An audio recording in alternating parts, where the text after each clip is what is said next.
Obviously, we're not in our normal place on Saturday night, obviously, but it's a blessing. As a reminder, May the 19th to the 22nd is the dates for that church up in West Monroe there, the Methodist church there on Washington Street, and then June 22nd and 23rd is Lake Charles, the church on a Saturday night, Sunday morning, that want me to come, so let's see what God does, what breaks out. Has the fella that talked to you at the prayer breakfast? No, never heard from him. I figured he's already had it. Be I ready. figured he's already had it surgery, or he should have, according to what he said, but I have not heard from him. But I did talk to Vietnam again last night in September, still on. I haven't got my ticket yet, but it'll be coming here shortly. I'll get it in a couple of months. Start working on my visa and such. Looks like that's coming together. He did have 2 prayer requests. I told him I was going to be praying last night out there, and he said, well, while you're praying, would you please pray? I'll try to show you all a picture later if you care to see it. They are building a building. It's their house, but it's, what we count, 5 stories? 5 floors, It's yeah. huge. I mean, it's huge. And you say, why do they need that big a house? There's only like 4 of them. But it's, one floor is going to be where they live, and the other floors are for training, churches, church meetings, so on and so forth. And you say, well, it's in Vietnam, how can they do it? Somehow they are now registered with the government, so they're legal to meet. And so what they'll do is, they meet in a home already, you know, like this, so they'll be, in a house this size, man, they'd have 200 people in here. I mean, no lie, I mean, they would be that many people in here, because I've seen it too many times over there.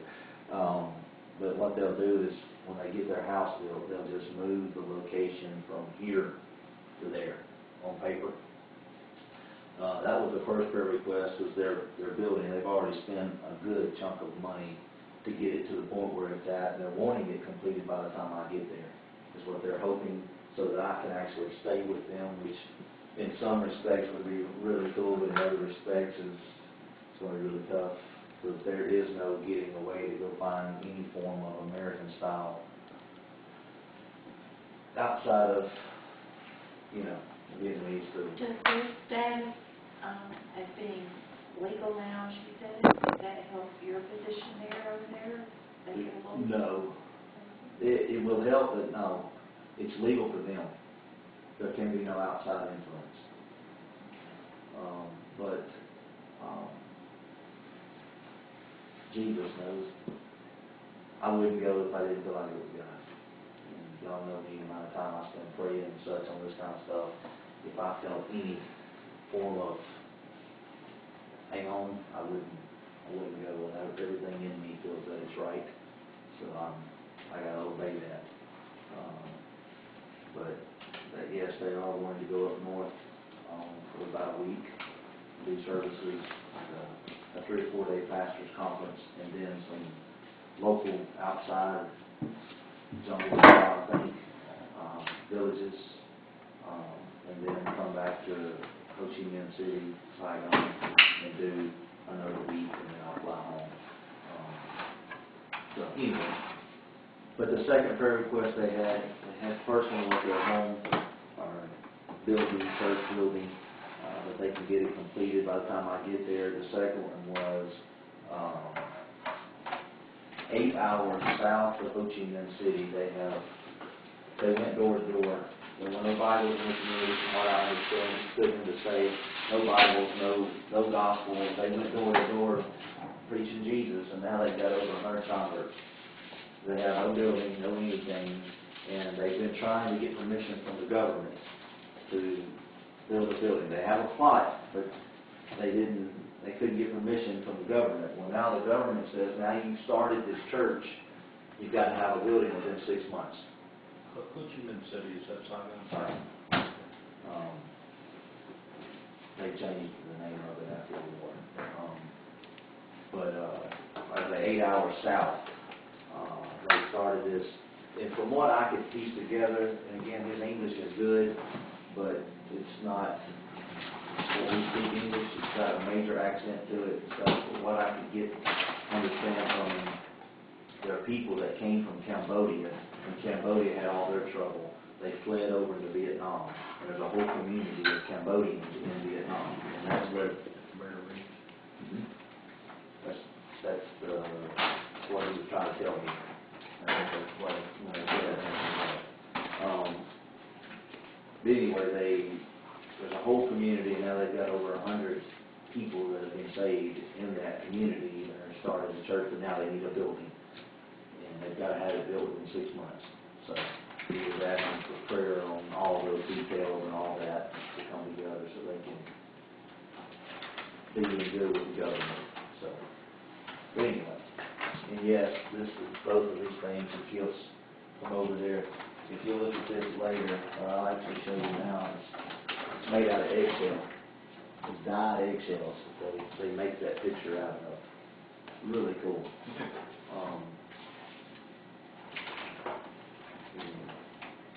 You all right with Keith? Yes. Huh? You need a chair? I'll be fine. I'm recording. Okay. We are recording? Yeah. Okay. Well, it's all right.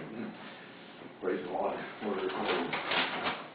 You were being live streamed over the internet. All right. Acts chapter 24.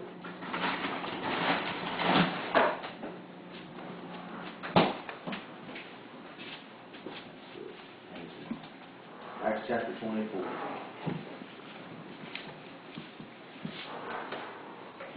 You need to throw those pillows or whatever you need to do to be comfortable. It's fine. There's a lot of pillows on those couches. You get all. In fact, the kids sleep on those pillows a lot. They put them on the floor and make a bed out of them or something. So they really enjoy that. Acts chapter 24. And tonight, we're going to talk about a subject that none of us really want to talk about at times, but I really feel impressed, and I do apologize because there's not very many of us, and when there's not a lot of people, it can be very pointed. You know, it's amazing those other 3 or 4 people do help kind of get the pointedness off of it sometimes, but when there's only so many, it gets a little pointed, and it's probably at me. So just so you know, this is probably for me. Just because I know it's not for you. All right, Acts chapter 24, verse 14. Paul is standing before Felix, and he says, "But this I admit to you, that according to the way which they call a sect, I do serve the God of our fathers, believing everything that is in accordance with the law and that is written in the prophets, having a hope in God, which these men cherish themselves, that there shall certainly be a resurrection of both the righteous and the wicked. In view of this, I do my best to maintain always a blameless conscience before both God and before men." And that's what we're going to talk about tonight. Okay, what we're talking about. Verse 16. In view of this, in view of what? Verse 14 and 15. "I admit to you that according to the way which they call a sect, I do serve the God of our fathers, believing everything that is in accordance with the law and that is written in the prophets, having a hope in God." We'll start there. We first have a hope in God. And then he says, "which these men cherish themselves," and here's the hope, "that there shall certainly be a resurrection of both the righteous and the wicked." Now, I don't know about you, but life is hard and it becomes harder at times. But the very fact that there's something different coming gives me hope. That heaven is real, that there is a blessed hope of the return of Jesus, and that He is coming back, and that this life is but a vapor here today, gone tomorrow, and there is something bigger that we're living for. Yes, this earth is beautiful in all its splendor and all the stuff that God has created for us and all that God has done for us and all the beauty that God has given us and the wonderful things that God has provided for us and our vehicles and our homes and all the stuff. It's awesome, but it pales in comparison to that which is coming. The hope that we have is found in Jesus. The hope of the blessed return of our Lord and Savior Jesus Christ. For the very reason that you and I, inside of us, something grows and something lives called hope. Jesus is our hope. And without hope, what do we have? Despair. so many people in this earth, especially in the past week, of all the turmoil that's gone on in our country in the past week since last time we saw each other, there have been many things. I mean, even in our own backyard here in West Monroe, Louisiana, at the Walmart, there's a bomb. I mean, who would have ever thought a bomb in our own Walmart? And hearing the reports about it and how big of a boom it was when they blowed it up inside their containment deal, it had to be a decently sized. And it was not a bomb. It was not a bomb. The detonation was theirs. Okay, It was a bag of clothes is what it turned out to be. bag of clothes.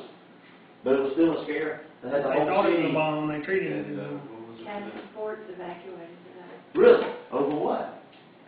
Someone heard a customer conversation that had the word bomb in it, Uh-huh. told the management called corporate said evacuate. Wow. And just a few minutes later, they took him in, and everybody said there was no intent. It was just probably talking about today. Where was this at? Okay. Academy Sports. Hmm. Wow. Yeah, that's why I told y'all, we went into Walmart the next day, and I told them, don't even mention the word bomb while we're here, because there was a bomb here yesterday, and if we even say the word, it will cause all kinds of trouble. And I explained to them that going to the airports, Waiting on a plane. that we have to be very careful. You can't say anything about anything around anybody, even joking. They'll lock you up, throw you in a room somewhere, and they got you for as long as they want you. And but even the scare. I mean, you take Academy, you take Walmart. Who would have ever thought we would abandon a whole store here in Western Louisiana over a word? Guy who sent the letter to the president, and Bryson, I didn't hear much about it. the poison Okay. letter was from West Monroe. No, originally from Monroe. No, it's not. I did it right. Other side of it. Hey, look, seriously, you take two guys from different high schools that are still in high school, they'll fight over that river. Yeah, I'm sure they will. They will. It used to be worse than it is now. And unfortunately, the ones that are planting the bombs are barely out of high school. Imagine that. But really, the letter that went to the president was from Monroe? Or he's originally from Monroe? He's from Monroe. I did not know that. The guy from Mississippi that got arrested? Wow, His sister's still in Monroe, interesting. and he's also an Elvis person, if you want to hire him something. He didn't go to Farmville sometime and do it. I checked that out, maybe not. I don't think you can hire him. Life is full of, and it's getting worse every day here. Who would have thought? Boston, in the middle of a run. Boom. And now, what, 3 people are dead, and many, 4 people are dead? Killed that Oh. MIT police officer. And then, how many people lost limbs? Many. I mean, last Sunday, they're running, enjoying life, doing something that many of them fulfilling a dream of their life to run the Boston Marathon. They're fulfilling a lifelong dream in stride, and all of a sudden they have no leg or arm or whatever, and now they've lost a child or it's amazing. Who would have thought? Here in our own country. And hope is fleeting from a lot of people because their hope has been in their government and in their institution of America. But our hope is not in America. Our hope is found in Jesus. Yes, things are happening, things probably going to get worse, but take heart. What did Jesus say? I mean, he prophesied most of this stuff was going to happen. You know, there'll be wars, rumors of war, all kinds of stuff will take place before his return, but what did he say? Did he say be afraid? No, he said look up.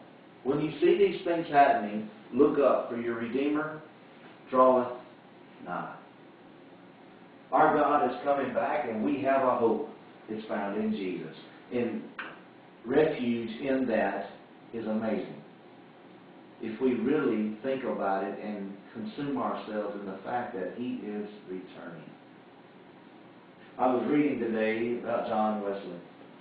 As I was prepping for next month in this Methodist church, I was trying to get a little more background on all this stuff, which I've read when I was younger, but I slept a couple of nights since then, and a lot of that information just doesn't stick with me. And I was reading in amazement of what all he stood for and where all the doctrine of him, of who he was and how it started. A lot of who he was came from his mother and his father, especially his mother. His mother poured into her children. She had 19 children, of which 8 of them made it. When she passed away, I think there were 8 of them still left. You know, it's amazing though. I mean, some people burned their house down around them. John's in the room on the 2nd story, screaming for help. 2 men come up to the window.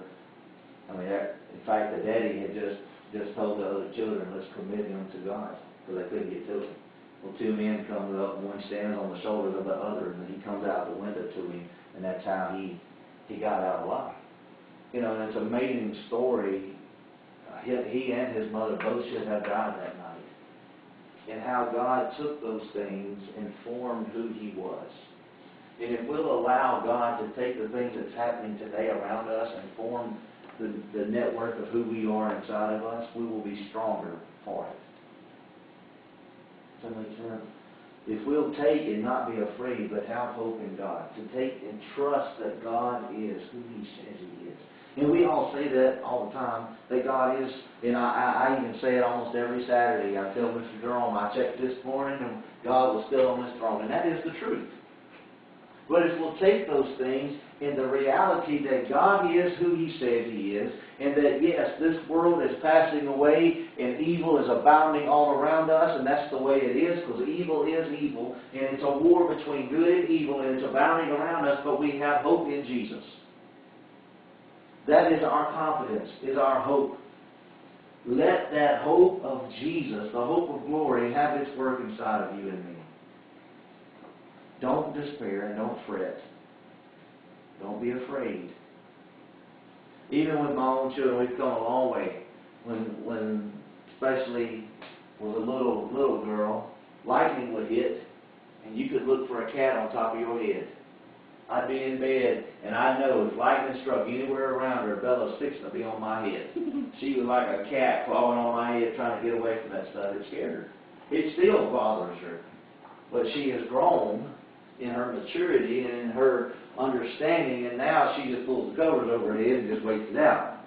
And if he gets loud, she'll find more covers and pour on top of her, right? Yes, But it used to be, it didn't matter. In fact, there was one night, I think I had all 4 of them in the bed with me, all over me, just laying, trying to touch me, because there was confidence in if I can just get to Daddy. And if I can just touch Daddy, I know everything's going to be all right. And I had kids everywhere, man. But as they mature, and as they grow, they know Mom and Daddy's still here, but it's going to be okay. Because if God is with us, what else do we need? We got Mom and Daddy in the room, and we know we're going to be all right. You hear that? You got 4 dogs and 2 boys climbing on your head up the Yeah. hill. And it takes up a little bit of room. They don't like it. That's awesome. Let me read this verse again, verse 16. In view of this, I do my best to maintain always. What does your Bible say there? I mean, do my best to maintain always what? Which Verse 16. A clear conscience. I always take notes, try to keep my conscience clear. Take pains to have a clear conscience. I take pains to have a clear conscience. To have a clear conscience. That's what we're going to talk about. Is having a clear conscience. Before God and man. Now, before God, many of us, we know what we struggle with. We know our inner dealings and our inner wranglings of, let's just use something common like trying to control the tongue. Trying to control complaining and murmuring, or trying to control talking about other people, which is so easy to do. Or trying to control gossip, that kind of stuff, which a lot of people struggle with. Let's just use something that's common. Controlling of this thing right here.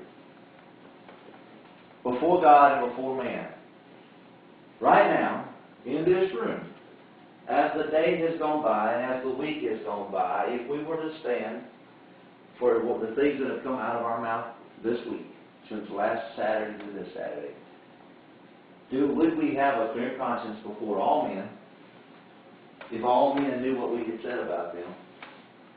Or would we have a clear conscience before God of the things that we have said out of our mouth?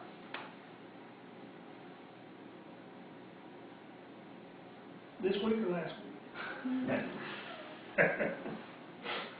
You think it matters? I think I'm a little bit better this week. Well, let's go back to last week then. I mean, just that one topic, just that one issue. If it was exposed and the person that you were talking about found out about it, would they be offended? Would you be offended if you found out what people really said about you?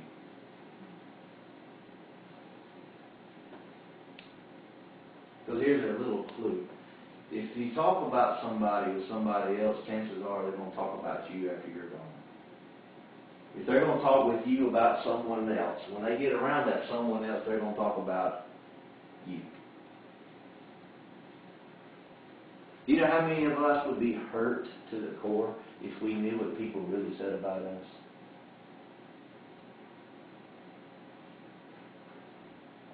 Y'all with me? Do you know how much people would be hurt if they heard some of the things that we had said about them?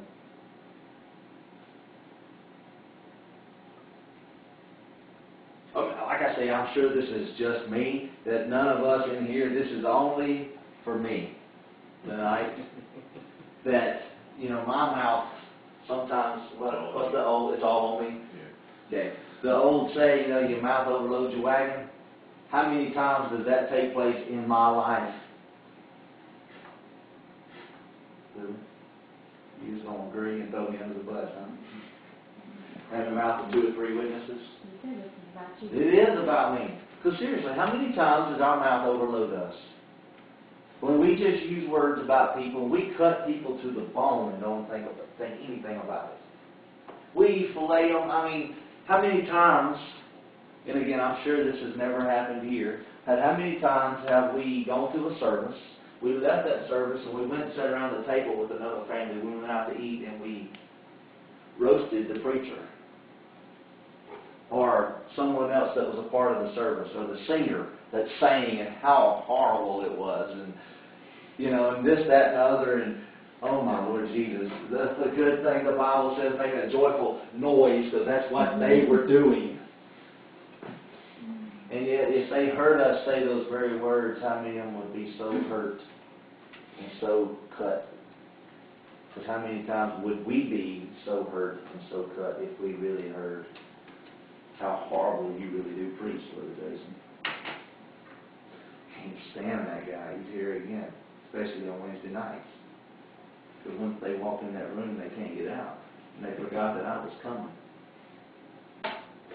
Because I've had them on many occasions when they did give them the option to leave. There'd be 8 or 12 of them get up and leave. Makes you know exactly what they think about you. But it's generally the ones that's going to give me the hard trouble.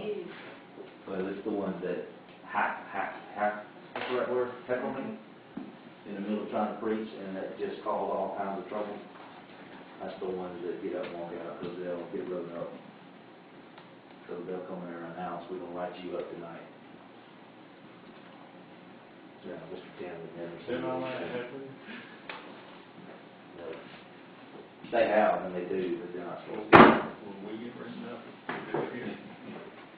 So if I knew exactly what you really said about me, would I be cut pretty cool? I don't think so. See, y'all trusted my point. Yeah, I'm watching you. But if you throw a rock into a pack of dogs, the one that gets the loudest, that's the one that got hit. That's all I'm saying. I'm going to tease you. But no, really, how many times, just that one issue. Among the other issues, anger, pride, jealousy. Temper. No, not in the room. Temper. No temper and anger issues at all here. You know, I have, thanks be to Jesus, I have pressed it over the halfway mark. But it's amazing what fasting does to you. To me. It's amazing things that you thought you had already dealt with, that you find are still laying there dormant. And when your flesh is being filleted from the inside out, you find exactly who you are and what you're really struggling with, even though you didn't see it. And I'm seeing stuff in me that I don't necessarily care for. In fact, there's a lot that I don't like that is me, that I'm asking God to help me change. And I've got to change to conform to be like Jesus.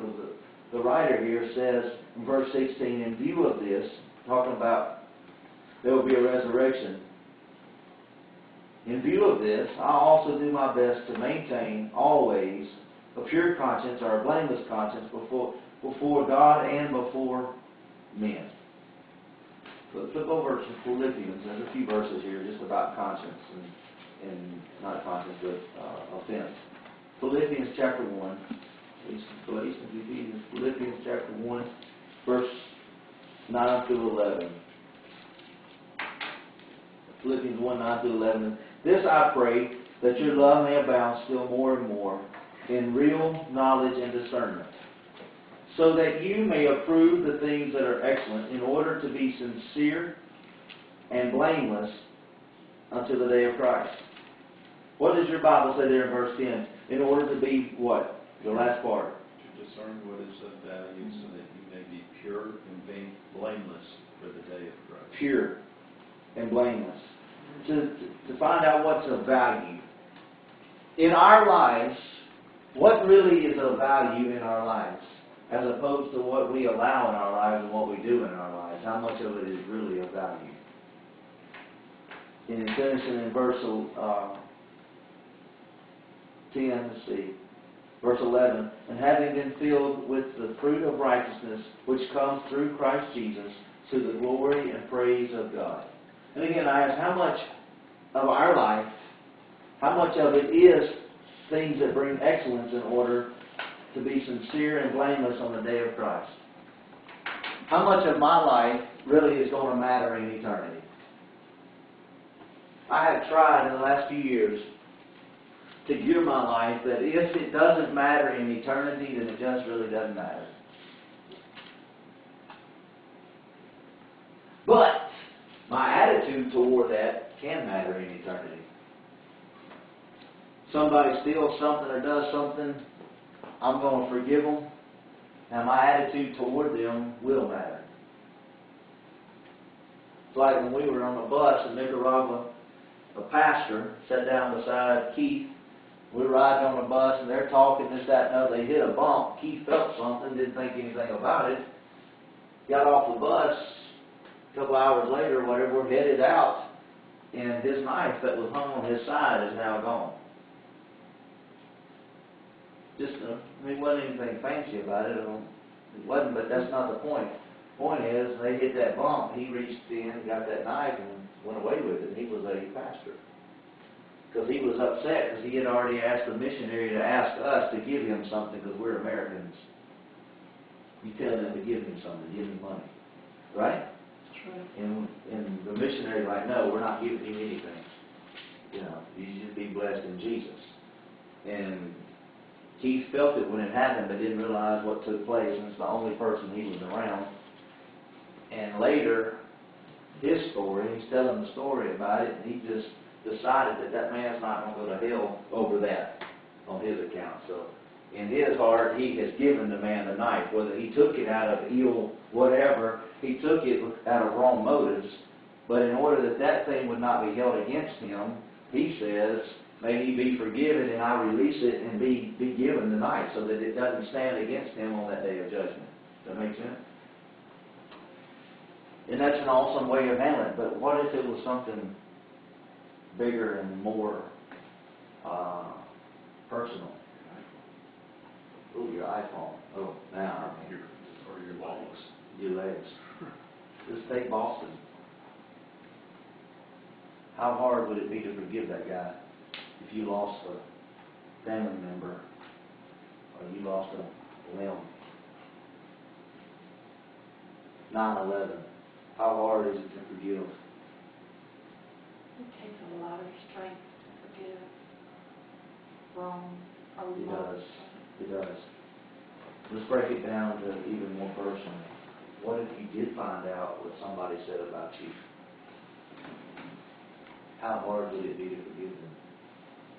Because they said it, and they were wrong, and they said it. They may have been speaking their mind and the truth about a situation that was wrong. They were talking behind your back. They were spreading discord. They were doing a whole lot of things. But what if you found out about it? What if you found out what I really said about you? How hard would it be to forgive me? If it was bad, I'm saying. If it was degrading towards you, and if it was just downright just nasty, and I'm trying to build myself up and cut you down, and you found out about it, how hard would it be to forgive? Because forgiveness is something that's difficult for people to walk in. I've heard the stories of where a young person gets murdered or whatever, and then the family forgives the one that don't even want to press charges because they have forgiven them in their heart, and that would be hard. I'm not going to lie, I mean, it would be very difficult. Even if I was running in the Boston Marathon and my family was standing over there and I lost a child or I lost my spouse over this guy and this bomb going off, it would be very hard to walk through that and to forgive, wouldn't it? It would for me. As a daddy, as a husband, as a human. Because you're reminded of it Every day. If you lose a limb, how hard would it be? Because every time you do anything, it's there. The memory of it is there. It's gone.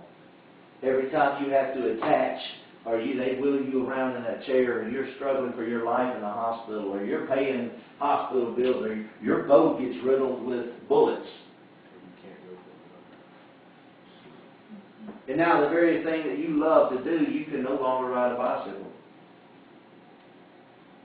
So now your whole life changes. I can't run anymore. My weight changes. Everything about me changes. The thing I took a form of pride in, but you understand what I'm saying?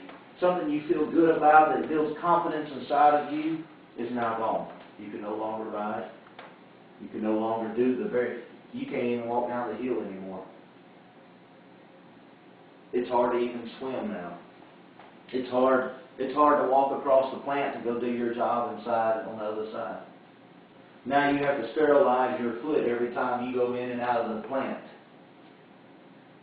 Now you're selling equipment, and every time somebody comes in, they want to ask you about it.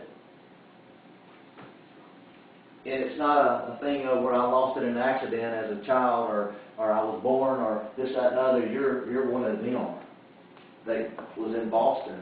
You're one of them. Oh, wow. I'm so sorry. What did you feel? And now every day you got to relive it.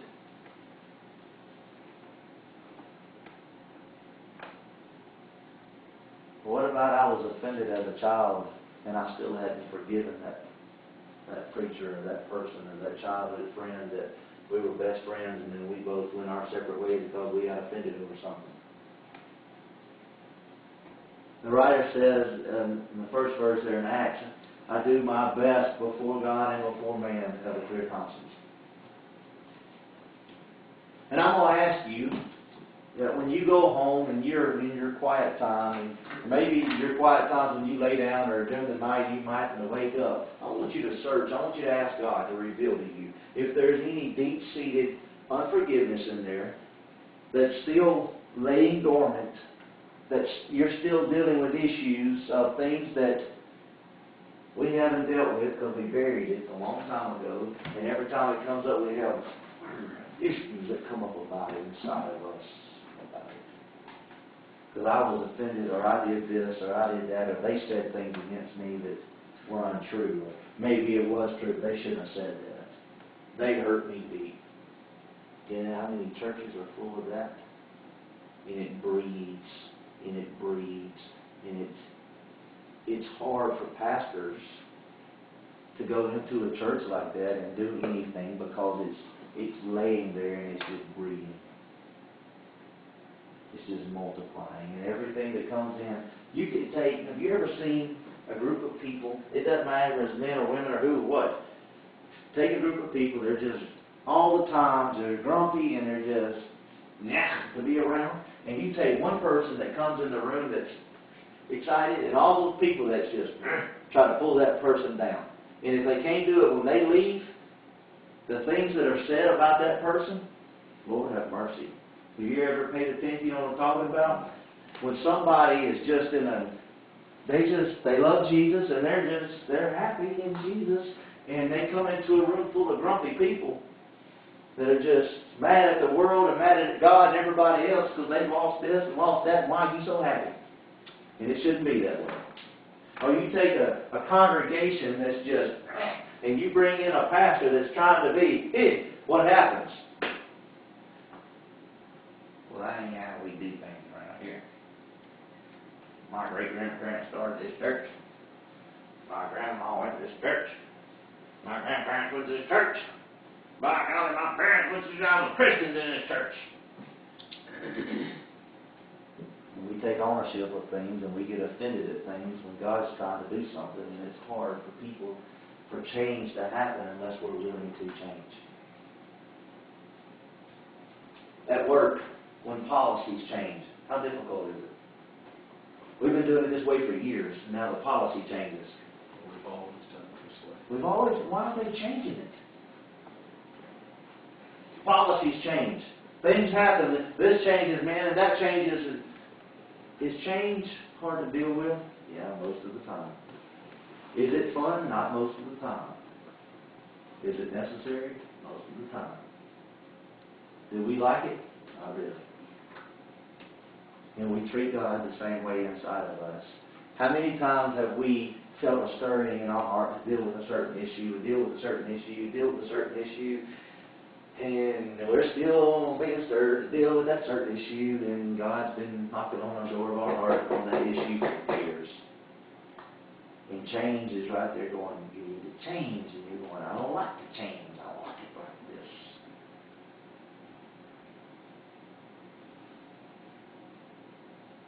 That makes sense? Other than me. Because again, this is something I do struggle with. I, as a person, do not like change. This is how we've done it, and this just continues. It's working fine. Yes, this other way may be a little bit better, but this way is working. Why do we have to change? But as you and I both know, once you've been doing it this way, and you change, and you get into that rut, it's hard to get out of that one. Because that's how we've been doing it. We're creatures of habit. We like it our certain way. This is the way we've done it. Why do we have to change? We're no longer going to have a Saturday night service. We're going to do it different. Why? Why? This is the way we've done it. This is all we've ever known. This Saturday night, this is what you do. Why you got to change? And I'm not saying we'll change. I'm just saying for the sake of getting you to go, huh?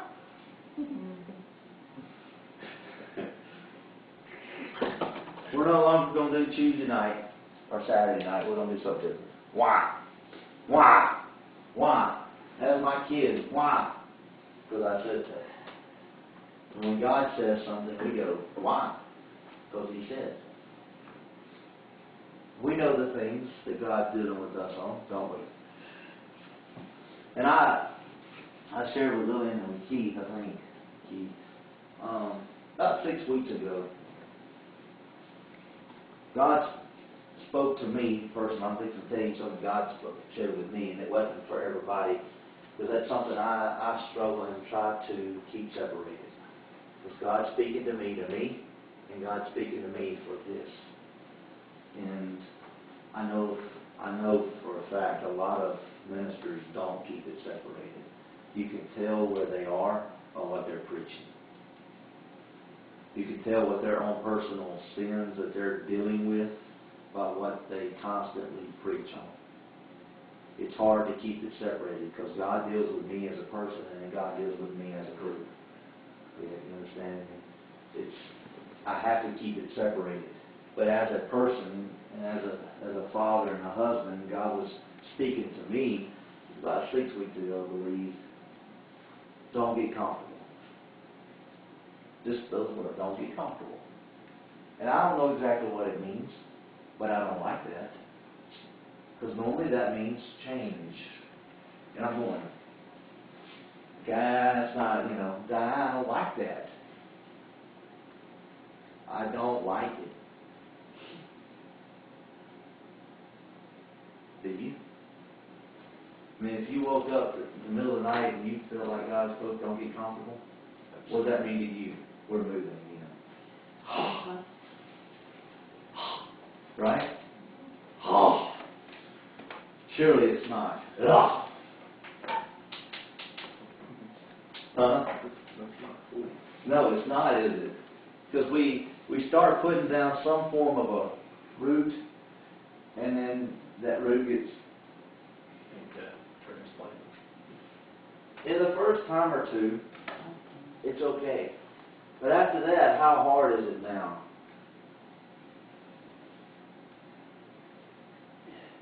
And at what point do we start putting up guards in place so that we don't get hurt that next time? I'm just using all moving as the rest of us here too. You do this a certain way, and this happens, and this happens. So now we start putting checks and balances in the way so that we don't get hurt. And we start forming walls around us to guard this and to guard that and to guard. We have friendships, but we keep them at an angle so that we don't get hurt. And we have forgotten how to genuinely accept people and to love people for the way people are. So we put all these checks and balances in our life to keep this and that so that hurt does not find its way back into our heart. Are you understanding me with me? We've got to tear all those walls down. Okay, so I was hurt. So I was in a church. I was in a church where it seemed to have been the job of the pastor to try to kill me spiritually. So that's about what happened. And you leave that one and go to another one, and it seems to happen along the same lines again. So now I'm putting up these walls so that I don't get hurt at the next one I go to. Or maybe I let people into my life and let people in my home, and we feed them at our table, and they sit on our couch, and they're in the prayer room with me, and all of a sudden that dagger comes out and strikes me in the back deep. And it attacks me and my family. So now the next person I come across, I put these balances in the way so that I don't let you get that close to me so that don't happen again. And now I take baggage from this one over here and I give it to you because, you might get me too. We're guilty of doing it. I am at times. I do my best to not. But when somebody strikes me, that next person I come across, I then take that baggage from them and give it to you because you might get me too.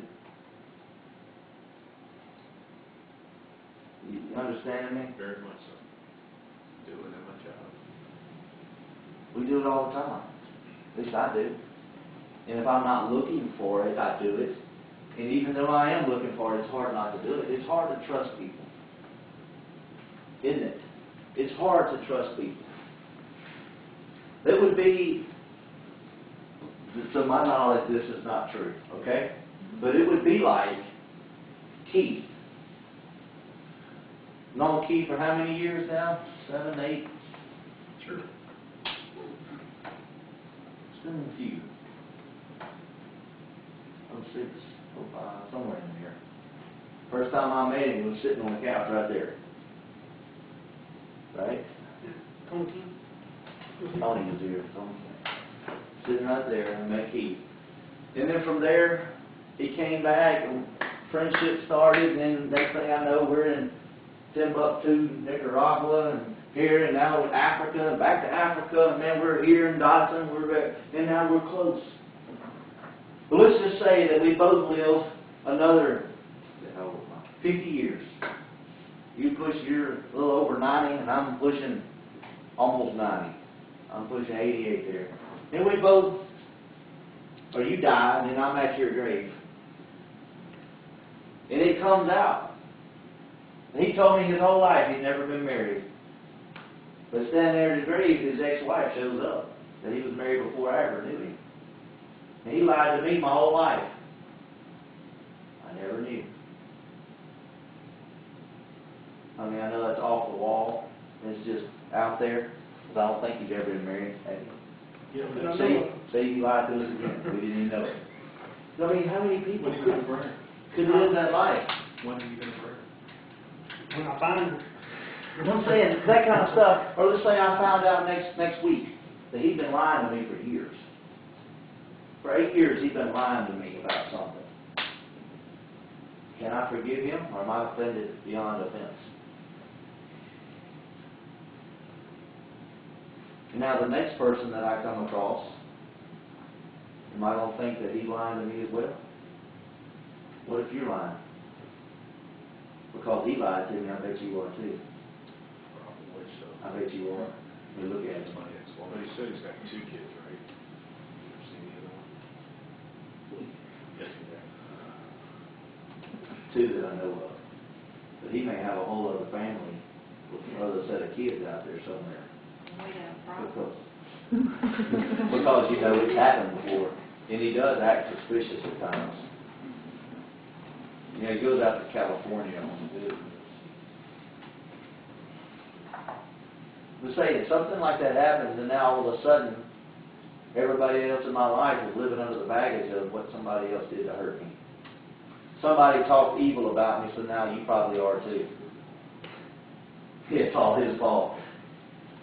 Somebody spoke evil about me and it hurt me deep. Now I keep everybody out so that I won't be offended. So that I keep everybody at bay, and we've forgotten how to love people for people. Do you know? It's easier, though, to forgive somebody who does something to you personally than it is somebody who does something to your family. True. Very true. You hurt me, and it's one thing. If you hurt them, And it's a whole it's on. It's on. You touch my kids. You know what I'm saying? You just, something in you just rises up. You don't talk about mom. Nobody. Do you? You don't mess with mom. You can mess with me all you want. You don't mess with mom. Right?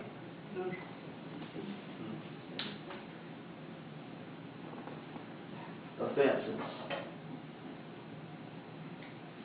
Luke 17:1, I'm just going to tell you what it says. It says, offenses will come, but woe to the one by whom they come.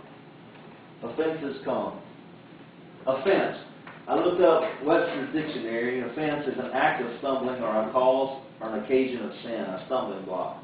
Woe to the one who puts that stumbling block in the way. Offenses come. They're going to come. It's how you handle it that matters. Because you realize when you take on that offense, when you become offended, it's now more difficult for God to work in your life because you're now offended. Is it Proverbs that says an offended brother is harder to win than a fortified city? In other words, it's easier to take a fortified city than it is to win an offended brother back, meaning a friend. How many friendships have ended because of offense? Countless. How many marriages ended because of offense? Countless. And it don't even have to be a big offense. It could just be something crazy. Do you know how many people have left the body of Christ, the churches, because of offense? And most of the time it's over petty stuff. How many people get offended every Sunday because it was too loud, it was too soft, it was too many songs, it was not enough songs, he was too long, he wasn't long enough, he used too many verses, he this, he that. Too much touching. I mean, whatever. We can find offense if we want offense. It's there. It's there. It's easy to do. You can take it up if you want it. But the writer in Acts says, as the best of my ability, I'm not giving offense, and I'm not taking offense before God, before man. I'm asking you, I've got a bunch of other verses I'm not going to read, but I'm asking you to search yourself to make sure that you're not offended, because God is trying to work in your heart and in my heart. And if there's a fence inside of you, if there's something that's put that barrier in the way, you got to take that down so that God can now work inside of there. But I know for people that have a fence, there's stuff waiting on them that they'll just deal with it. God has so much love. He wants to pour into those areas. He wants to bring healing. He wants to bring redemption inside of us. But we have to get the offense out of the way. We cannot be offended. People are going to talk. I know this. People talk about me all the time. I have been called to my face. I have been called some words that don't need to be repeated. There's a lot of things. And people have their opinions of me. Some people like me. Some people can't stand me. Well, you're not going to please everybody, and neither am I. But as the best of my ability, I live in peace as best I can with all men. No, I'm not going to please people. And if I live my life trying to please people, I would spend my life and not got anywhere. Because you cannot please people. It's impossible. But even in this room, of the adults that are here, besides my wife, you just take the 5 adults. Every one of you have an opinion of what I need to do. It's going to be a little different based off your opinion of me. He needs to be doing this more. It seems like most places I go, everybody's got their opinion of what I need to be doing and how I need to be doing it, and it's not the way I'm doing it. The way you're doing it's okay, but a little tweaking, it would be better. Well, guess what? Everybody's got their same opinion of you. Understand what I'm saying? You need to pray more. You need to read the Bible more. You need to fast more like me. You need to. And everybody compares your life to them. The standard is Jesus. The standard is not you. The standard is not me. The standard is Jesus. But when we talk about people, when we give the offense, it's because it's coming from our viewpoint. From our viewpoint, your life is this way and it needs to be this way. Well, he's got a whole other viewpoint. He sees from a different set of eyes than I do, than you do. He's going to have a whole different set of views. Just like the 4 accounts of the gospel. You got 4 different writers, 4 different viewpoints. Same gospel. Every one of them from a different angle because they're from different people. And in your life and in my life, everybody's got a different angle on you and they've got a different opinion of you. And if you knew their opinion of you, many of us would be offended. We'd be hurt. But it's how people see you. Some people are going to not like what they see, and some people don't love what they see. It's what we allow people to see. Does that make sense? Don't give offense and don't take offense. Love. It's one of the writer of Corinthians. When he lists all the gifts in 1 Corinthians 12, 13, and 14, he's talking about the gifts of the Holy Spirit, this and that, prophecy, and this, that, and other, and speaking in tongues, and the healing, and all this other stuff, and how wonderful it is. And then he said, I will show you a more excellent way.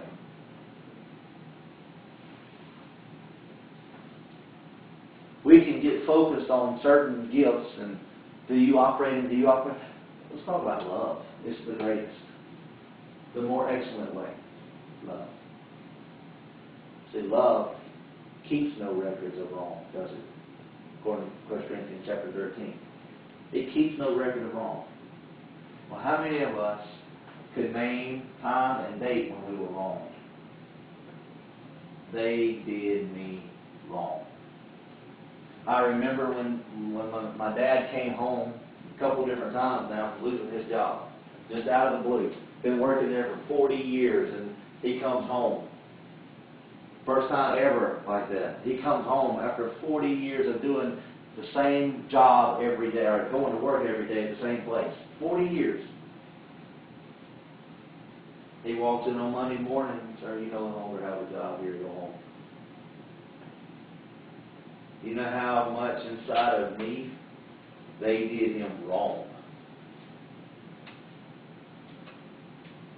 When my brother-in-law was in Guatemala, and there were missionaries down there, and there was a court deal going on over here that they needed him to interpret to this English-speaking woman. He's over across the street in the little judge's house, courthouse, across the street from where they lived. He's interpreting, and the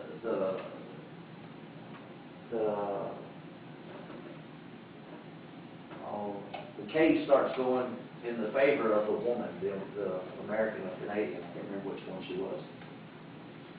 It starts going in her favor. The people start rioting. Machetes and clubs come out, and it's all on national television. And you can hear my sister screaming in the background, calling his name. And there he is with a gash like that on top of his head where they're trying to kill him. And the army comes in and rescues him and pulls him out. And the woman is left as a vegetable. And last I heard, she's still a vegetable. She's in a nursing home somewhere and never come out of it. I was 20 years old, roughly, when this took place. And listening to my sister, where was it? Guatemala. Listening to my sister scream on that TV, hollering for her husband, because she's across the road with her small children, watching this take place, and her husband in her eyes is being beaten to death, and she's watching it happen in front of her. Well, I will be honest, forgiveness was not the first thing that came into my heart. I was ready to round up some AKs and sneak into Guatemala and let's go take care of the situation. I mean, that's what I, as a brother, as a brother-in-law, wanted to do. We can make this happen. We can go avenge this thing. Could God have stopped it? Yeah. Because God's in control. But He didn't stop it. He had a gash on top of his head, but guess what? When they went to work on him and to x-ray it, where they hid him on top of his head, it just so happened he had a double skull in that very spot. His skull had grown twice there where they hid him. Because you see, God knew from the beginning what was going to happen, and He allowed it to happen, but yet He spared his life by allowing his skull to grow double there. So it didn't go all the way. It hit the top and didn't go through that second layer. And see, in me, I'm going, let's take care of this. Let's go avenge them. And God had it all in control to start with. What was the I don't know. I don't know what all God accomplished in all that. But I know what came out of me showed me what was in my heart. And I know what come out of my brother-in-law, because he had the same, he's got the pretty good testimony on this thing, where he was wanting to go in and kill them all. He was wanting the army just to open up and just shoot everybody. And God exposed his heart to him. The very people he'd spent years living among, trying to reach, trying to be, God just killed him. And then after he got healed from his head injury, they went back in, and the response from the people was completely different than before that. They now were able to work and to do because they came back. Because people saw genuine love. And God changed their hearts toward the people, and the people's hearts toward them. People got saved out of it. Was it a hard time? Yeah. Was offense there? Yeah. Did I take it up? Yeah. Was it right? No. Offense is everywhere. And I was trying to justify a whole lot of stuff in my mind. All I'm asking you to do is to search yourself. See if there be any wicked way inside of you. And if there is offense in there, let's deal with it. Let's get it out. If there's things that we've been offended at, maybe past church situations, past preachers, past friendships, past job, I don't know whatever you're thinking. Let's let God heal us, cleanse us, renew us, and take us deeper, and let His love permeate us and make something beautiful out of us and change other people around us by changing us. Change happens in other people when it happens in us. That's hard, but it's true. Change happens in other people when we allow it to happen in us first. And then, like I said, I've got a whole 1 Corinthians 10:32 says, give no offense. And I'm not going to get into all these other verses, but anyway, search yourself, check yourself, make sure we're still in the faith. Yes, from the environment, Shaitani won't. Though Jesus is king, the devil is still a liar. Y'all be blessed in Jesus' name. Amen. Thank y'all for coming.